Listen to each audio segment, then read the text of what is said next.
this is a 5-minute top that will literally save you when last minute plans shows up. So guys, welcome back to my channel. My name is Osla and this is Zuchi's Fashion. So today we'll be creating a triangular top, and this top was made with 1¼ yards of flower chiffon fabric. You can use 1 yard if you want, and you have to be patient while using a chiffon fabric. So first thing we'll do is to fold our material into two. Take your time to adjust it. Then you pick the other end and fold it into a triangular form, just like you're saying. You're also going to take your time to make sure that they are aligning, because this is going to affect your cutting. So after that, you take your scissors and cut out the area that won't be used in this dress.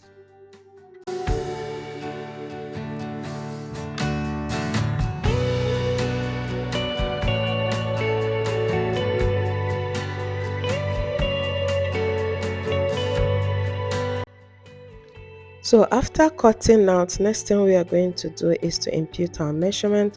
From the sharp end, we are going to be taking 10 inches. I took 10 inches because the width of my neckline is 7 inches. But if you want it smaller, you can adjust the measurement. So after taking 10 inches all around, next thing I'm going to do is to measure the other end, that sharp end. I'm going to go up by 10 inches because that's the round sleeve of this dress. You can do 7, you can do 8, depending on the round sleeve or how free you want your round sleeve to be. So after that, I'm just going to notch it because we are going to sew and stop in that area. So I'm just going to notch it so there won't be mistakes.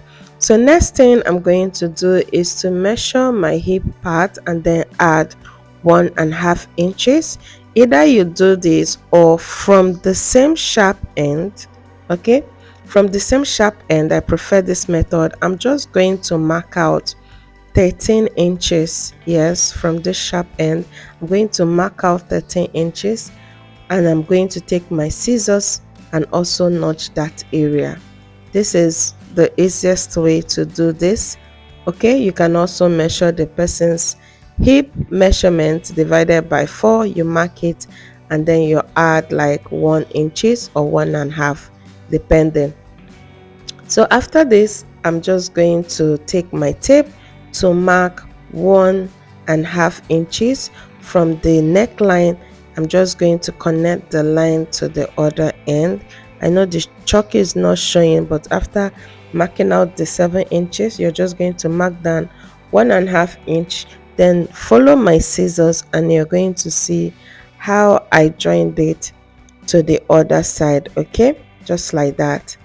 So next thing I'm going to do now is to open up this our dress and then take this to my machine. But before then, I'm going to show you what you're going to be doing. Okay, so for the neck part of this dress, you can see it's already looking like a triangular form. You're going to sew from that sharp end down to the part that you notched, and then to this open side, which is your sleeve area. You're going to fold it in like pipe the mouth, and then from the other sharp end, you're going to sew and stop where you also notched, and then you're going to pipe the remaining side. Okay, you're going to do the same to the other side. Then you take your bias to pipe the neckline of this dress. So I will take this to my machine and I will show you what I did. You can see the neckline was piped with a bias. Okay, and then I sewed it down to the armhole area, and I also carefully piped the armhole area. You can see how I piped it, very neat. So take your time to do this. Next, I went ahead to continue sewing.